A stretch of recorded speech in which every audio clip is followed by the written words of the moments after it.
सच्चे यीशु मसीह के नाम में यीशु मंदिर में आप सबका स्वागत करते हैं और विश्वास करते हैं प्रभु ने अब तक बहुत आशीष दी और आगे बहुत आशीष देगा। आमीन। क्योंकि प्रभु ने जितने उपहार लेके आया एक भी वापस लेके नहीं जाएगा। वो सबके नाम के उपहार लाया है और सबको देके जाएगा। सो यहाँ बताया है परमेश्वर की भलाई के लिए उसकी स्तुति करते रहो और स्वयं भी भले काम में आगे बढ़ते रहो, क्योंकि तुम एक अच्छे राजा के बेटी बेटा हो। तो इसलिए तुम्हारा पिता जैसे भले कामों में आगे है वैसे तुम भी भले कामों में आगे रहो। तुम्हारा परमेश्वर तुम्हारा पिता जैसे बुरे कामों में पीछे है तुम भी बुरे कामों में पीछे रहो। तुम्हारा परमेश्वर पवित्र है तुम भी वही चाल चलो। तो 14 में लिखा है बुराई को छोड़ो और भलाई करो। क्या करो? बुराई को छोड़ो। जो मनुष्य चाहता है वो मत करो, जो तुम्हारा शरीर चाहता है वो मत करो, जो तुम्हारा मन तुम्हारा दिल दिमाग कहता है वो मत करो। मनुष्य कहाँ फेल हुआ? मनुष्य के दिल दिमाग ने कहा और उसने किया। हमारे आदि माता पिता आदम हव्वा उनके दिल दिमाग ने कहा कि अच्छा है और उन्होंने कर लिया, लेकिन परमेश्वर ने कहा था ये बुरा है। तो उन्होंने अपने बात को माना और परमेश्वर की बात को नहीं। उनके पीछे ना भागो जिनको खुद पता नहीं कि कहां जाएंगे। उसका पीछा करो जो जहां से आया वहां गया है, वहीं से आएगा और वहीं ले जाएगा। हालेलुया। उसकी आवाज को सुनो और उसकी इच्छा को पूरा करो। मनुष्य दुनिया का नाम कमा ले, दौलत कमा ले, शौहरत कमा ले, सम्मान कमा ले, सारी जगह जय जयकार होने लगे, लेकिन प्रभु को ना पाए तो कोई फायदा। इसलिए प्रभु को पाने की दौड़ में दौड़ो। प्रभु को पाने की दौड़ में दौड़ो। ऐसा मत सोच लेना कि हमने प्रभु को पा लिया है। हालेलुया। ऐसा नहीं सोचना कि हमने यीशु को पा लिया। यीशु को पाने की दौड़ में दौड़ते थे, ऐसा मत सोचना बहुत पढ़े लिखे हो गए हम, शिक्षा के स्थान पर बड़े चलो। शिक्षा का कोई अंत नहीं होता, जितना पाओगे उतना फायदा में रहोगे। सीखते रहो, सीखते रहो, प्रभु के पीछे चलते चलते और चलते। ये मत सोचो बहुत चल लिए, क्योंकि जिसने सोचा बहुत चल लिए वो कहीं का नहीं रहेगा। ये चलता रहेगा, जहाँ प्रभु रुके वहीं रुकना है। जब तक प्रभु चलता है चलते ही रहेगा। हालेलुया। वो वहीं रुकेगा जहाँ उसका पिता रुकेगा, और हमको भी वहीं रुकना है जहाँ यीशु रुकेगा। आमीन। बुराई को छोड़ और भलाई कर, मेल को ढूंढ और उसके पीछा कर। मेल एक ही है, इसलिए उसी के जैसे तुम भी मेल मिलाप से रहने वाले हो। किसी भी चर्च में चले जाओ, आपका कोई चर्च ऐसा नहीं मिलेगा जहां दो प्रकार के लोग मिलेंगे। हर जगह दो प्रकार के लोग मिलेंगे आपको। एक वो मिलेंगे जो अपना नाम चाहते हैं, और एक वो मिलेंगे जो यीशु का काम चाहते हैं।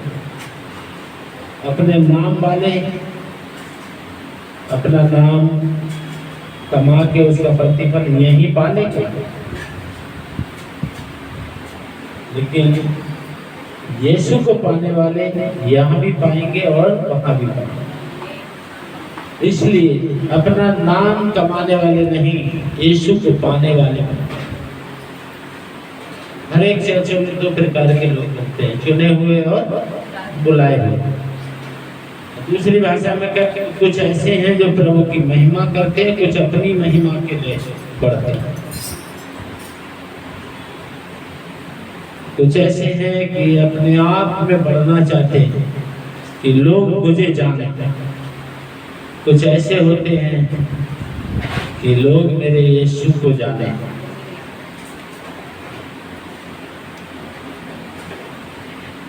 जॉन कहता है जीवन पाना है तो उसके पीछे चलो जो स्वयं जीवन है, क्योंकि मुझे तो खुद ही उसकी तलाश है। जाओ जाके पूछ के आओ कि हमारा शिक्षक पूछ रहा है, जिसका इंतजार है आप वही हो या और इंतजार करना है।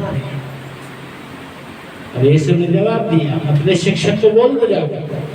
अंधे देखते हैं, बहरे सुनते हैं, गूंगे बोलते हैं, मुर्दे जलाए जाते हैं, कोढ़ी शुद्ध होते हैं, बीमार चंगे होते हैं। जाओ जाके अपने शिक्षक को बता।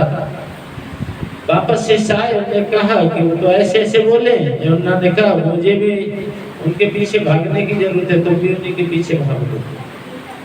हालेलुया। क्योंकि मैं तो उनके जूते के बंधन भी खोलने के लायक।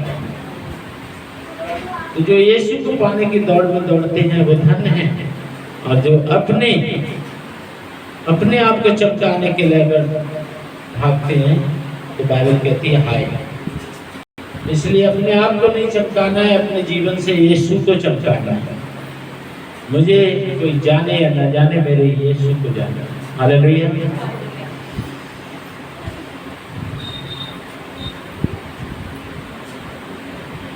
बुराई को छोड़ो।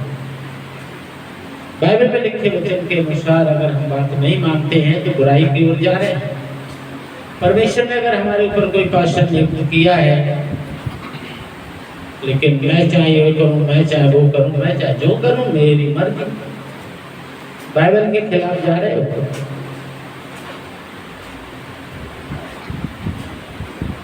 अगर यीशु की नहीं सुन रहे हो, बाइबल के खिलाफ जा रहे हो। बाइबल की नहीं सुन रहे हो, बाइबल के खिलाफ जा रहे हो। पास्टर की नहीं सुन रहे हो तो बाइबल के खिलाफ जा रहे हो। बाइबल में वचन है, और वचन परमेश्वर के मुंह से निकला है, परमेश्वर से निकला है। और वचन जल, रोटी, वस्त्र यानी जीवन है। अगर ये तुमसे दूर हो गया तो चमकते तो रहोगे, चमकते तो रहोगे, लेकिन जीवन नहीं पाओगे। जो दुनिया में चमकना चाहते हैं, दुनिया में अपना प्रतिफल पा लिए, लेकिन जो दुनिया में यीशु को चमकाना चाहते हैं, वो इधर भी प्रतिफल पाओगे और उधर भी प्रतिफल। इस हाथ में भी और इस हाथ में भी, दोनों में क्या है? क्या है? रीता, इस हाथ क्या है? जल्दी से लोग बोलते हैं समोसा, है ना? क्योंकि मीठा जितना कम खाओगे उतना अच्छा।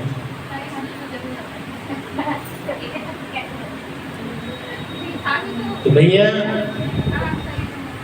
जितने लोग यीशु को चमकाएंगे, यीशु सबको बढ़ाएगा। और एक बात याद कर ले, नहीं चमकाएंगे तो केवल पशु, क्योंकि यीशु के अलावा और कोई है ही नहीं। ठीक है, दूसरा कोई ऑफर नहीं है, यीशु ही है। इसलिए उनको चमकाइए और उनसे पाइए। आमीन। तो 15 में लिखा है, यहोवा की आंख धर्मियों पे लगी रहती है और उसके कान भी। हालेलुया। किसकी सुनता है वो? किसको देखता है? भैया अगर बुराई में लिप्त रहोगे तो कितना भी चिल्लाना, ना देखेगा ना सुनेगा। और अगर उसने देखना सुनना बंद कर दिया तो वह शंका नहीं देगी। चाहे कितना भी घास खिलाओ, कितना भी दाना चढ़ाओ, कुछ होने वाला नहीं है। ठीक है, तो इसलिए हमारे लिए चाहिए यीशु। और यीशु मिलेंगे जब बुराई से हम अलग होंगे। तब जब बुराई के बारे में, पाप के बारे में अपराध के बारे में, अधर्म के बारे में बाइबल बोलती है तो हमारा दिमाग दूसरी जगह जाता है। लेकिन कहते हैं गुरु से कपट, मित्र से चोरी, कहो निर्धन कहो रोगी।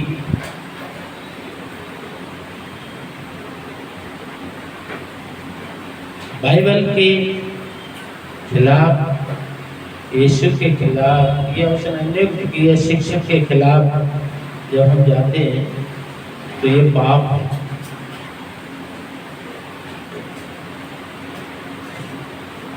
ये पाप है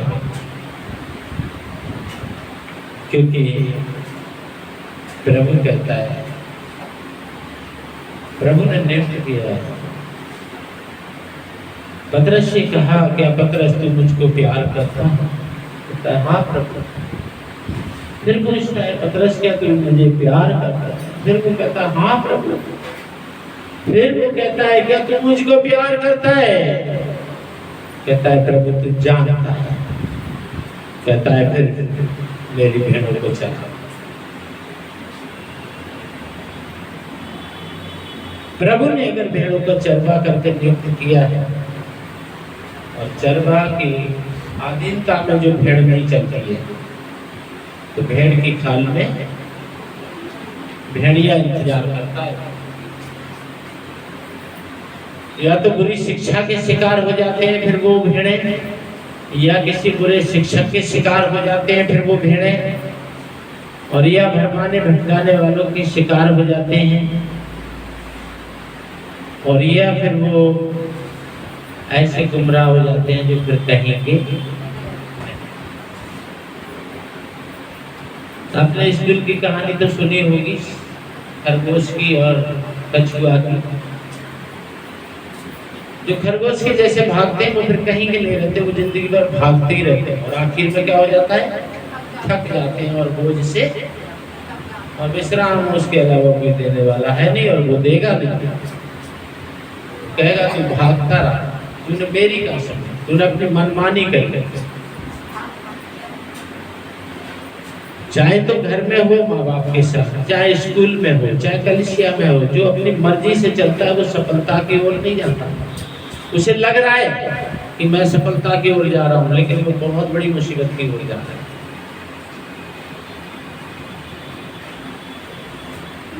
बहुत बड़ी मुसीबत की। बाइबल हमें सिखाती है साफ साफ, जो मालिक है वो प्राण दे के बचाता है, जो मजदूर है मौके पे छोड़ के भाग जाता है। फिर भेड़िया आता है, भेड़ को चीर फाड़ के खा जाता है। ये मजदूर है, उसको क्या है, इसकी नहीं तो किसी और की से भाग ले यहाँ से। लेकिन जो मालिक है वो बचाने के लिए अपने प्राण देता है। एक उदाहरण देता हूँ। एक पास्टर दूसरी कलीसिया में गया, एक पास्टर दूसरी कलीसिया में गया और दूसरी कलीसिया में उसने वचन से दिया, अच्छे से, खूब प्यार से, सबको प्रार्थना भी की, क्योंकि जिस कलीसिया में गया उस कलीसिया के सेवक ने उसको बोला आप आइए और आके वचन भी बांटिए, प्रार्थना भी कीजिए, हमारे साथ संगति कीजिए, हमारे लोगों के साथ संगति कीजिए, प्रभु की महिमा होगी। उसके बाद क्या हुआ, वो आया, आके उसने वचन से दिया, लोगों ने अपनी अपनी प्रार्थनाएं निवेदन दी, लोगों ने अपनी अपनी प्रार्थनाएं निवेदन दी। जो हुआ करने को कहा वहां उसने वो प्रार्थनाएं की, जो प्रार्थना करने को दी वो प्रार्थना निवेदन लेके चला गया। वो तो इस चक्कर में थे, उन्हें प्रार्थना निवेदन दे दिया, पास्टर जी दुआ कर रहे हो, और पास्टर जी दरवाजे से बाहर ही में कुड़िया में बांध के डाल गए। मैं तो एक संडे के लिए आया था, मेरा इनसे क्या लेना देना, दरवाजे पे डाला। अब अपने पास्टर ने सोची कि अब उनको दे ही दिया है तो वो करेंगे ही नहीं, तो प्रभु तो प्रार्थना सुन ही लेता है। और चलो वो कर रहा है तो दूसरा काम कर लेता हूँ, दूसरों के लिए प्रार्थना कर लेता हूँ। और वो भी बढ़िया वही डाल के बना के फेंक के। बुजुर्गों का एक मुहावरा है, धोबी का कुत्ता ना घर का रहा ना घाट। ये बुजुर्ग लोगों से मैंने सुना, इससे क्या बाइबल से कोई लेना देना नहीं। तो जब हम ज्यादा दौड़ते हैं या तो गलत शिक्षा के शिकार हो जाते हैं, या गलत शिक्षक के शिकार हो जाते हैं, या भरमाने वालों के शिकार हो जाते हैं, और या फिर हम खुद ही भटक जाते हैं और इतनी दूर चले जाते हैं कि वापस आने की रास्ता भूल जाते हैं। क्योंकि बहुत से भरमाने वाले भी खड़े हो गए। मुझे नहीं पता आप लोगों को मालूम है या नहीं, चर्च यीशु मसीह के नहीं होते हैं, शैतान के भी चर्च होते हैं। विदेशों में शैतान का भी चर्च चल रहा है, अभी भारत में भी चलना शुरू हो गया। भारत में भी शैतान का चर्च चल रहा है, वहां भी बाइबल पढ़ी जाती है, वहां भी ऐसे खड़े होकर कोई बाइबल पढ़ता है, समझाता है, वहां भी ऐसे बैठते हैं। चर्च यीशु मसीह का नहीं है, चर्च शैतान का। बाइबल से ही, क्योंकि बाइबल में शैतान के बारे में भी लिखा है, यीशु मसीह के बारे में भी लिखा है। ठीक है, वो शैतान की बड़ाई सिखाते हैं। शैतान के भी चर्च, या क्रूस सीधा टांगा जाता है, वहां क्रूस उल्टा टांगा जाता है। ऐसे क्रूस नहीं टांगा जाता, शैतान के चर्च में क्रूस को उल्टा जाता है या सीधा। शैतान का चर्च में इधर क्रूस होगा, इधर क्रूस होगा, बीच में शैतान का पोस्टर होगा। चर्च भी चलता है शैतान के, क्योंकि उनका मानना है कि स्वर्ग में दोनों रहते थे, लूसीफर भी रहता था, यीशु मसीह भी रहते थे, दोनों पावरफुल है। उनका मानना है कि यीशु मसीह के लिए मरने को मजबूर कर दिया शैतान ने, कोई मामूली नहीं है, उनका मानना ऐसा है। तो झूठे शिक्षकों के शिकार, झूठी शिक्षाओं का शिकार हो सकते हैं। मेरा एक सोच है, मैंने वीडियो डाली थी ग्रुप में, किसी ने देखी होगी। पूछा जा रहा है इन दिनों में भारत में सबसे बड़ा चर्च कौन सा है, भारत का सबसे बड़ा सेवक पास्टर प्रोफेट कौन है? उसमें तरह तरह से दो लोगों के नाम आ रहे हैं पंजाब में, सारे देखे दो लोगों के नाम। मैंने दुआ किया, मैं प्रभु कौन सा नाम दूं? मुझे प्रभु ने बात किया, मैंने भी उसमें कमेंट किया, मुझे प्रभु ने बताया, मैंने उसमें कमेंट किया। उससे बड़ा कोई सेवक नहीं जो गली गली दरवाजे दरवाजे जाके प्रभु का वचन बांटता है, उससे बड़ा कोई सेवक नहीं। और उससे बड़ा कोई चर्च नहीं जहाँ ईमानदार लोग। दूसरा नाम है उद्धार पाए हुए लोग, और उद्धार पाए हुए लोग, उद्धार की पहचान, उद्धार पाए हुए लोग यानी जिन भेड़ों का और चरवा का रिश्ता अच्छा होगा, वहां भेड़िया नहीं आ सकता, क्योंकि वो भेड़ें अपने चरवा को कभी धोखा नहीं देती। बकरी क्या करती है? बकरी हमेशा चरवा को धोखा देती है, वो चरवा की मर्जी पे नहीं चलती, अपनी मर्जी पे चलती है। भेड़ बकरी का उदाहरण दिया ना बाइबल में, बकरी का मतलब ये है वो अपनी मर्जी से चलेगी, भेड़ का मतलब है वो चरवा की मर्जी से चलेगी। जब मैं चाहे ये करूं, मैं चाहे जो करूं मेरी, जब अपनी मर्जी पे आते हैं। एक ड्राइवर की कहानी है, एक ट्रक ड्राइवर है और उसको रेलवे पटरी पार करना, तो हर दिन वो जाता है और उधर से ट्रेन आती है, वहाँ एक व्यक्ति खड़ा है और हर दिन वो चिल्लाता है, अरे भाई रुक जाओ, ट्रेन आ रही है भाई रुक जाओ, ट्रेन आ रही है भाई रुक जाओ। तो ड्राइवर कहता है तन्ने हमारे ट्रक के नीचे आके मरना है कि अरे मरने कोई फर्क ना पड़ता, ट्रेन आए प्लेन आए तू हट जा, तू कहीं ना मर जाए। और वो हर दिन बोलता था, वो हर दिन ऐसे बोल के चला जाता। वो बहुत बचाने की कोशिश करता रहा कि कैसे भी ये मुसीबत से बच जाए, पर उसके अंदर तो जुनून भरा हुआ था। उसे तो खुद फेमस होने की लगन लगी पड़ी थी, मेरे लिए दुनिया क्या। और एक दिन क्या हुआ, जैसे अगले पहिया पटरी पे गए, वश हो गया। ट्रेन हॉर्न मारती रही और वो बस होने से जो झटका लगा, तो जिसको पकड़ के वो चलाते हैं, क्या बोलते हैं उसको, उसमें उसका माथा लगा, वो बेहोश हो गया। उसे ट्रेन की आवाज मर गया।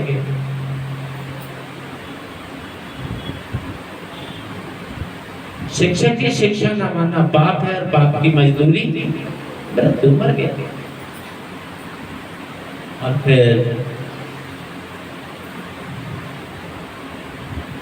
दूसरी नई शिक्षा वहां से शुरू हुई, हर एक तो करता है। समझाता रहा, कह रहा मन में कोई फर्क ना पड़ता, मन में कोई फर्क ना पड़ता। आखिर में जवाब आया कि फर्क तो पड़ता है, लेकिन फिर देर हो गई, देर हो गई। जो बहुत देर तक भागते हैं, फिर वो थकने के बाद उठ नहीं पाता। इसलिए सावधान, इसलिए सावधान हो जाओ, सरगर्म हो, क्योंकि तुम्हारा विरोधी तुम्हें भरमा रहा है, तुम्हें बहका रहा है। तुम जो कर रहे हो और जो तुम्हें अच्छा लग रहा है, वो तुम्हारे लिए परेशानी खड़ी होने वाली है। सावधान।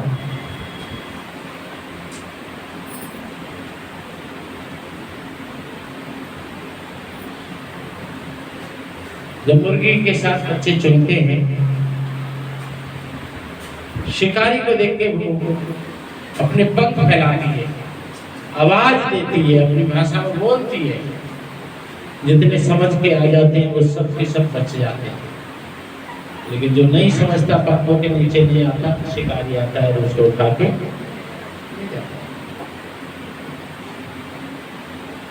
शिकारी आएगा, जाल बिछाएगा, दाना डालेगा, पानी रखेगा,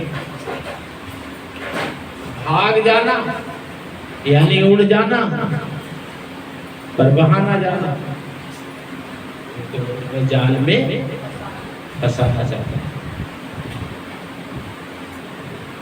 मैं खुल के बताना चाहता हूँ, धोखे की, गद्दारी की सेवकाई चल रही।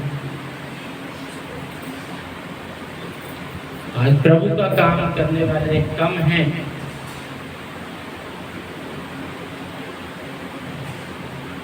शैतान का काम करने वाले ज्यादा हैं।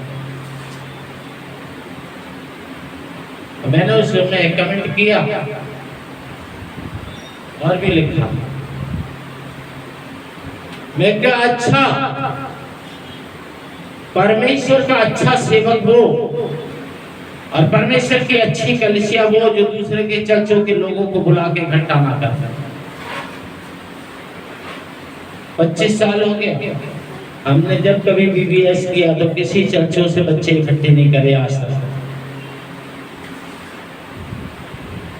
लेकिन हमारे यहाँ के बुलाए जाते हैं। बड़े बड़े जो बड़े बड़े पास्टर, करोड़ोंपति, बड़ी बड़ी बिल्डिंगों में रहने वाले, बड़ी बड़ी गाड़ियों में रहने वाले, मैं किसी सेवक की बुराई नहीं कर रहा हूँ, किसी को बदनाम नहीं कर रहा हूँ, किसी के विरोध में नहीं बोल रहा हूँ, लेकिन हमें बुलाया जाता है तो हम क्या देखते हैं, वहाँ बच्चे हैं 50 बच्चे हैं, 100 बच्चे हैं, 150 बच्चे हैं, लेकिन 10 चर्च के हैं, 15 चर्च के, उसमें एक अमरपाल का चर्च के है। और वो क्या दिखाते थे? हमारे बच्चों की मनुष्य, क्योंकि उस समय में उतना जानता ही नहीं हमारे बच्चों की मनुष्य। लेकिन पाशाह अमरपाल ने दूसरे चर्च की कभी ना विश्वासियों को बुलाया, ना दूसरे चर्च के बच्चों को बुलाया। जो अपने हैं उन्हीं के बीच में प्रभु की महिमा की। और याद रखना कि सच्चे लोग बदनाम होते हैं झूठों के कारण। आज पास्टर लोग बदनाम हो रहे हैं, विश्वासी बाबा लोग चैलेंज देके बोल रहे हैं कि ये 500 रुपए देके धर्म परिवर्तन करते हैं, ये विदेश का पैसा लेते हैं। अभी भी 3 केस आ गया यूपी से, उत्तर प्रदेश से। ये 500 रुपए देके धर्म परिवर्तन करते हैं, ये टिफिन देके धर्म परिवर्तन करते हैं, ये आलू पूड़ी खिला के धर्म परिवर्तन करते हैं, ये लालच देके हमारे हिंदू धर्म को ईसाई बना रहे हैं। देखो वो सच बोल रहे हैं, हिंदू धर्म के लोग समझ ही नहीं रहे। ये बोलने वाले कोई हिंदू नहीं है, ये गुंडे हैं, चोर हैं, उचक्के हैं, नशेड़ी हैं, सट्टेबाज हैं। ये हिंदू नहीं है। ये जय श्री राम करके रोडों पे लोगों को मारते हैं, चर्चों में जाके मारते हैं। गुंडे, चोर, नशेड़ी हैं। ये हिंदू थोड़ी है, क्योंकि ये हिंदू को ही बदनाम कर रहे हैं। तो ये हिंदू कैसे हो गए? क्या कह रहे हैं? कह रहे हैं हिंदू एक टिफिन में अपना धर्म बदल लेता है, हिंदू आलू पूड़ी में धर्म बदल लेता है, हिंदू 500 रुपए में धर्म बदल लेता है। यानी ये हिंदू नहीं है। ये रोडों पे जो जय श्री राम करते वो हिंदू नहीं है, वो गुंडे हैं, चोर उचक्के, नशेड़ी, स्मैकी, शराबी, सट्टेबाज, जुहारी, ठीक है ना। और वो इस पैसे के लिए काम करते हैं। तो वो सोचते हैं जब हमें गालियां देने का, नारे लगाने का पैसा मिलता है तो उनको भी मिलता होगा, तुक्का लगाता। लेकिन वो हिंदू नहीं है, वो तो हिंदू समाज को ही गाली दे रहे हैं, हिंदू धर्म को ही गाली दे रहे हैं, पर समझ ही नहीं रहे। बाबा लोग हिंदू धर्म को गालियां दे रहे हैं, हिंदू धर्म के बाबा लोग गालियां दे रहे हैं, लेकिन हिंदू धर्म के लोग समझ ही नहीं रहे हैं। वो सोच रहे हैं हमारा बाबा हमारा बड़ा पक्ष में है। बाबा लोग बैठ के कह रहे हैं वो हिंदुओं को कन्वर्ट कर रहे हैं, हिंदुओं का धर्मांतर कर रहे हैं, हिंदू का धर्म परिवर्तन कर रहे हैं, हिंदू 500 रुपए लेके अपना धर्म बदल रहे हैं, टिफिन लेके धर्म बदल रहे हैं, खाना लेके धर्म बदल रहे हैं, कपड़ा लेके धर्म बदल रहे हैं, राशन लेके धर्म बदल रहे हैं, हिंदू ईसाइयों में कन्वर्ट होते जा रहे हैं। देखो वो हिंदू समाज को, हिंदू धर्म को गालियां दे रहे हैं बैठ के, और वही हिंदू धर्म के लोग बैठ कर तालियां बजा रहे हैं उस बाबा की। समझ में नहीं है क्यों? क्योंकि बुद्धि का ईश्वर नहीं है ना, बुद्धि का ईश्वर नहीं। वही बाबा वहां बैठ के हिंदू धर्म को गालियां दे रहे हैं, और वही हिंदू धर्म के सोच रहे हैं बड़ा बाबा हमारा तो बड़ा अच्छा बात बोल रहा है, उसको तालियां बजा रहे हैं। ठीक है। तो जो लोग गलत इच्छाएं होती हैं वो लोग क्या करते हैं? दूसरी कलिसियाओं को तोड़ते हैं। सीधी सी पहचान करता। जो भी अगर किसी कलिसिया में कोई है और उसको तोड़ रहा है, समझ लो वो शैतान का चर्च। आप लोगों ने करा कभी किसी के साथ ऐसा कि कोई दूसरे चर्च जा रहा है और उसको कहा हो चर्च छोड़ दो? ऐसा किया आप लोगों ने किसी के साथ? क्यों नहीं किया? क्योंकि परमेश्वर की आत्मा पाई। जो परमेश्वर की आत्मा पाएगा, विश्वासी हो चाहे पास्टर हो, दूसरी कलिसियाओं को अपनी कलिसिया में इकट्ठा करके, भीड़ इकट्ठी करके ड्रामा नहीं करेगा। उसको ड्रामा का नाम दें और उससे ज्यादा कुछ नहीं। क्यों? क्योंकि उसको वास्तव में तनख्वाह लेने को दिखाना है कि इतने लोग हैं मेरे पास। कुछ चंद लोग ऐसे हैं जो गलत काम करते हैं और उनके कारण अच्छे लोग परेशान हैं। इसलिए बुराई को छोड़ो और भलाई करो। हमारा प्रभु यीशु बुराई करने वाला नहीं है भलाई करने वाला। ठीक है, हमारा प्रभु चलता जाता था जंगल में, गलियों में, रोडों के दरवाजों से चलता जाता था और भीड़ अपने आप इकट्ठी होती जाती थी। आपका स्वभाव अच्छा होना चाहिए, आपका चाल चलन अच्छा होना चाहिए। अच्छा क्या है, आप लोगों के आगे जाके झुके या प्रभु अनुग्रह करे आपके आगे आके लोग झुके? क्या अच्छा है? आप लोगों के आगे जा जाके झुके या प्रभु का अनुग्रह हो और आपके पास आके लोग झुके? झुकने का मतलब क्या है? प्रार्थना। आपके पास लोग आए, हमारे लिए दुआ कर दो। आपके पास लोग आए तो उस प्रभु के बारे में हमें बताओ, या आप चल के दूसरी जगह जाएं? आप जहाँ चल के जाएंगे वहां बड़े बनेंगे या छोटे? आप जहाँ चल के जाएंगे वहां बड़े बनेंगे या छोटे? आप जैसे अपने घर में लेट सकते हो, बैठ सकते हो, क्या वैसे मेहमानी में भी लेट सकते हो, बैठ सकते हो? कभी भी वो 10 बार कहेंगे इसे अपना घर समझो, अच्छे से बैठो, अच्छे से लेट जाओ, अपना घर समझो। लेकिन फिर भी आप क्या करेंगे? क्या अपने घर के जैसे लेट सकते हैं? वैसे कपड़े उतार के बैठ जाएंगे?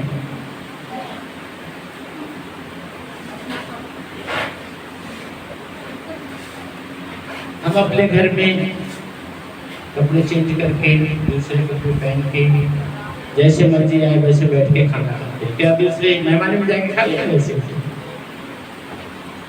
आप दूसरी जगह जाओगे, आप छोटे थे। मैं ये नहीं कह रहा कहीं नहीं जाना, मैं किसी को रोक नहीं रहा। 25 साल से मैंने कभी किसी को रोका नहीं है। मैं तो कहता हूँ अगर मैं 5वें का हूँ तो मैं 12वें का टीचर मिल जाए तो आराम से करूँगा। लेकिन जो प्रभु ने मुझे शिक्षा देने के लिए नियुक्त करा वो भी मेरा कर्तव्य बनता है कि मैं शिक्षा दूं। मेरा रोकना कर्तव्य नहीं बनता किसी को, लेकिन शिक्षा देना ये प्रभु की आज्ञा है। प्रभु ने कहा सिखाता रहे, है ना? पतरस को कहा मेरी भेड़ों को चरा, मेरी भेड़ों को चरा। तो प्रभु ने आदेश दिया है कि मेरे लोगों को जो मैं तुझसे कहता हूँ वो बता। मेरा काम बताना है। हालेलुया, मेरा काम केवल बताना।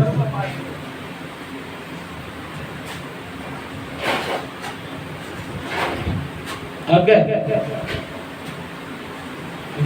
थोड़ा सा और ओपन करके बताऊंगा तो समझो। अगर आप दूसरा चर्च में जाते हैं, जो बाइबल की शिक्षा है कि एक बाइबल, एक यीशु मसीह, एक पास्टर, एक विश्वास, एक बपतिस्मा, है ना? एक एक एक एक एक एक एक एक ही आदम बनाया, एक ही हव्वा बनाई, एक एक, ठीक है ना? तो क्यों ये बाइबल हमें क्यों सिखाती है? इसका कारण क्या है? तो इसका कारण ये है कि अगर आप दूसरी जगह सीखने जाते हैं, हालेलुया, आप बताए ना, आप अपना चर्च छोड़कर दूसरे चर्च गए, इसका मतलब सीखने गए, तो क्या प्रमाणित हुआ इससे? कुछ सीखा ही नहीं हमने। इसका मतलब हमने कुछ सीखा नहीं, हमें कुछ आता नहीं। और हमारे ऊपर जो शिक्षक प्रभु ने नियुक्त किया है उसको भी कुछ नहीं आता, हमें भी कुछ नहीं आता और हमारे शिक्षक को भी कुछ नहीं आता। इसीलिए इतनी साल में हम कुछ सीखेंगे। इसका मतलब है कि हम कौन सी ओर चले गए? 14 की ओर, बुराई की ओर चले गए। अब उस शिक्षक से वो चर्च के लोग पूछेंगे तो पता है वो अपने चर्च के लोगों को क्या बताएगा? अरे इन लोगों को थोड़ा मजबूत करना चाहता हूँ, बेचारे प्रभु में तो चल रहे हैं लेकिन इनका चरवा है वो भी ऐसा ही है, इनका कनसिया भी ऐसा ही है, और ये लोग भी सब ऐसे ही हैं। लेकिन अब मुझे तो प्रभु ने बोझ दिया है, अब मैं अपनी भेड़ों को छोड़ के थोड़ी जाऊंगा वहां। मैंने कहा भाई अगर थोड़ा मजबूत होना चाहते हो मेरे पास तो बहुत देर है, अगर भूखे हो आके खा लो। तो मैं इसलिए बुलाया कि इनको भी थोड़ा सा मजबूत कर दो, और ताकि इनके द्वारा और लोग इनके हैं वो भी सब ऐसे पड़े गिरे हैं, वो भी खड़े हो जाए। और ये बात एक दिन आएगी फिर तुम्हारे कान में। देखो कैसे गेम खेलता है शैतान। मैंने क्या कहा, शैतान का कैसे गेम खेलता है। अब एक दिन ये बात आपके कान तक पहुंचेगी, उस कलीसिया से कोई ना कोई आपको, अब आप उस पास्टर के बारे में अच्छा बोलेंगे या बुरा बोलेंगे, बताइए। अब उस पास्टर के बारे में क्या बोलेंगे, अच्छा बोलेंगे या बुरा बोलेंगे? अब इसलिए क्या करो, बुराई को उससे दूर ही रहो। लाठी के नीचे क्यों खड़े हो रहे हो जब बादल हो रहे हैं? तुम्हें तो पता है जब लाठी के नीचे खड़े रहोगे तो ऊपर का गंदा पानी तुम्हारे ऊपर गिरेगा।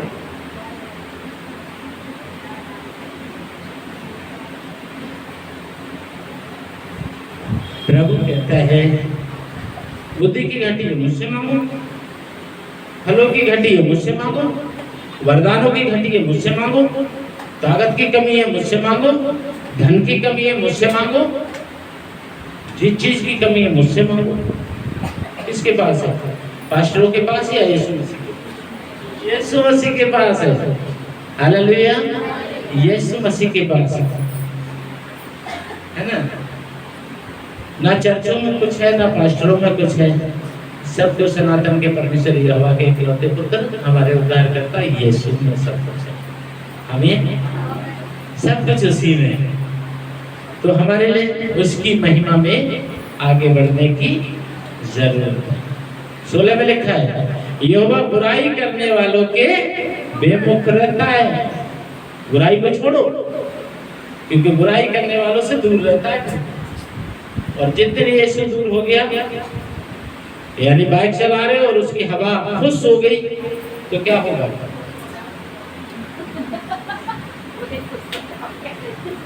बैलेंस बिगड़ गया है, सट्टा देना छोड़ देंगे, मुर्गी बच्चा देना बंद कर देंगे, कबूतर आमलेट नहीं बनाएगा। वह होते ही मामला 35 से, ठीक है। धूप में अगर खुश हो गई, अगर बैलेंस तुमने सुधार लिया तो गर्मी मार देगी तुम्हें, कहाँ जाओगे?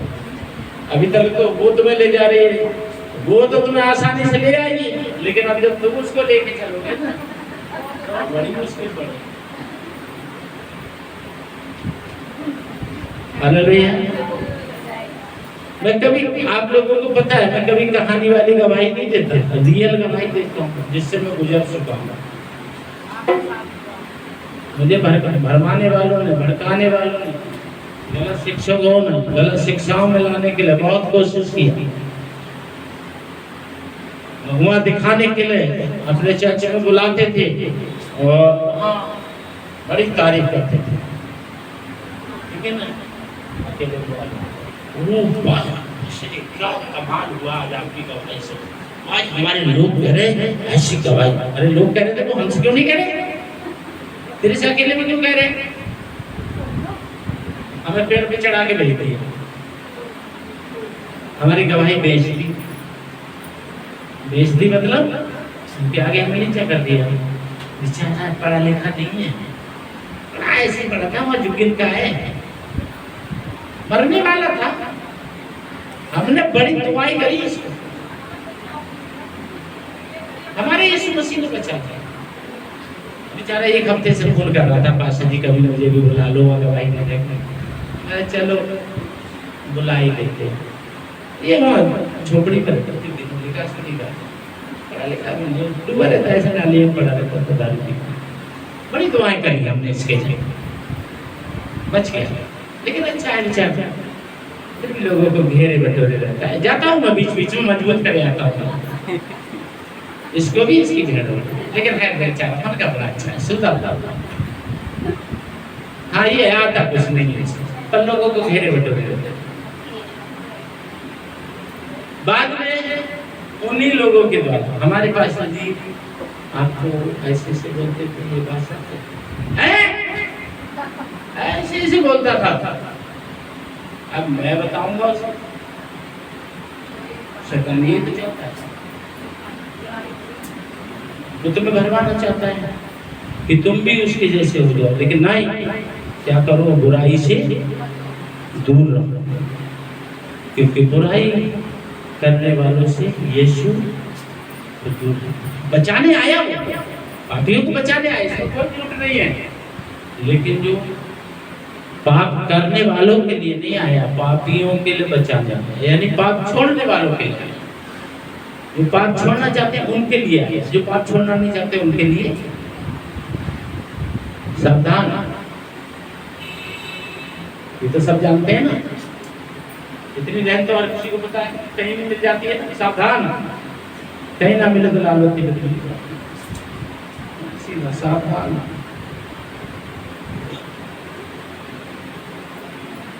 अपने प्रभु की सुनो, तुम्हारे प्रभु कहते हैं तुम्हारा एक शिक्षक हो, कोई भी हो, जरूरी नहीं है पास्टर का, कोई भी हो, तुम्हारा एक ही शिक्षक हो, एक ही तुम्हारे पास बाइबल हो, तुम्हारा एक ही यीशु मसीह हो, तुम्हारा एक ही बपतिस्मा हो, तुम्हारी एक ही शिक्षा है। हालेलुया। ना तो भीड़ में खो जाओगे, और खोने वाले तो खो के चले जाएंगे, वो खुद निकल जाएंगे, और तुम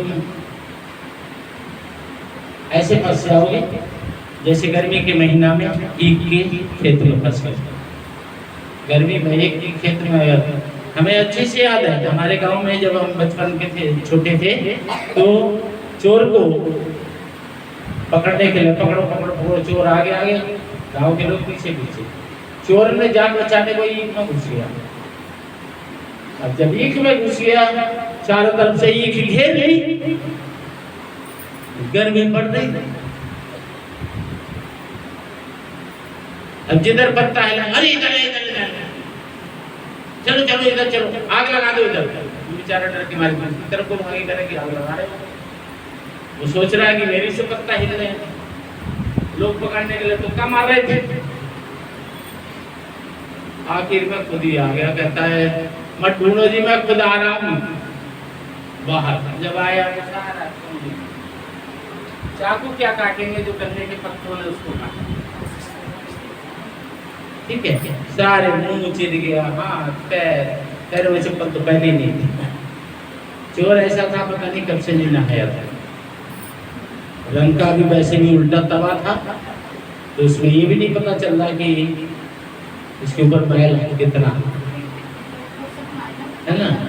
जब निकला तो रंग बदल गया उसका, है गन्ने के खेत में घुसा, रंग बदल गया, काले से लाल हो गया, ठीक है। तो हमें जरूरत है बहुत सावधान रहने। हो सके तो ये 34 अध्याय आप लोग एक से पढ़ लो, सुबह हम लोग ऊपर का शेयर किया है और ये अभी शाम का, लेकिन हो सके तो आप पूरा चैप्टर पढ़ना ही, परमेश्वर बहुत आशीष देगा इससे, और प्रभु आपको समझ में भी बढ़ाएगा, अपनी महिमा में भी बढ़ाएगा। हालेलुया। बोले यीशु मसीह की। प्रभु का धन्यवाद हो, प्रभु को महिमा मिले।